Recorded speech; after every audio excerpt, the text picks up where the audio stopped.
Social মিডিয়ায় viral হওয়ার নেশায় কিংবা ইনকামের জন্য অনেকেই ব্যক্তিত্ব হারাচ্ছেন, কারণ দ্রুত জনপ্রিয়তা ও আয়ের লোভে তারা নিজেদের সম্মান, মূল্যবোধ এবং নৈতিকতা বিসর্জন দিচ্ছে। এই আসক্তি তাদের মানসিক স্বাস্থ্যকে ক্ষতিগ্রস্ত করছে এবং ব্যক্তিগত সম্পর্কগুলোও দুর্বল হয়ে পড়ছে। তাছাড়া অন্যের কাছে নিজেকে করছেন হাসির পাত্র।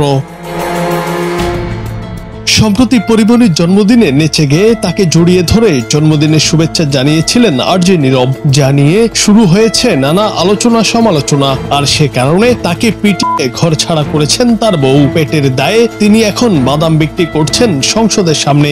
সত্যি কি তাই ঘটেছে?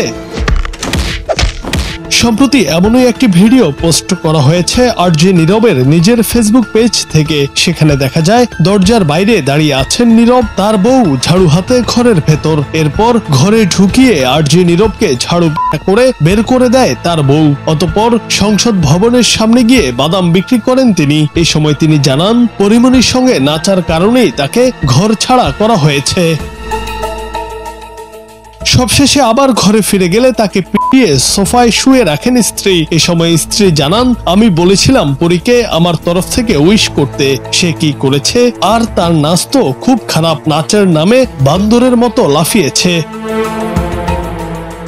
ভিডিওতে এত কিছু ঘটে গেলেও ঘটনা কিন্তু বাস্তবে ঘটেনি। পরিমণির সঙ্গে নাচার পর আরজে নীরবকে নিয়ে নানা আলোচনা সমালোচনা শুরু হয়। অনেকেই মন্তব্য করেছেন তার বউ তাকে ঘরে জায়গা দেবে না, তাছাড়া করা হয়েছে নানা কটূক্তি। এরপর তিনি মজা করেই এই ভিডিও বানিয়েছেন।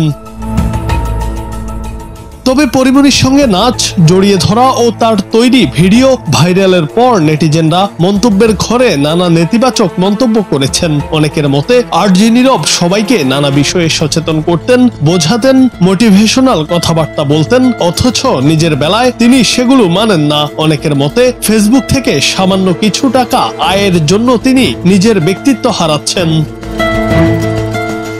আরজে নীরবের আসল নাম হুমায়ুন কবির নীরব। তিনি একজন জনপ্রিয় রেডিও জকি, যিনি রেডিও টুডের মতো FM চ্যানেলের মাধ্যমে পরিচিতি লাভ করেন এবং পরে ই-কমার্স প্রতিষ্ঠান কিউকমের হেড অফ সেলস হিসেবেও কাজ করেন। তিনি মূলত রেডিও উপস্থাপনা এবং কন্টেন্ট ক্রিয়েশনের জন্য বেশ পরিচিত।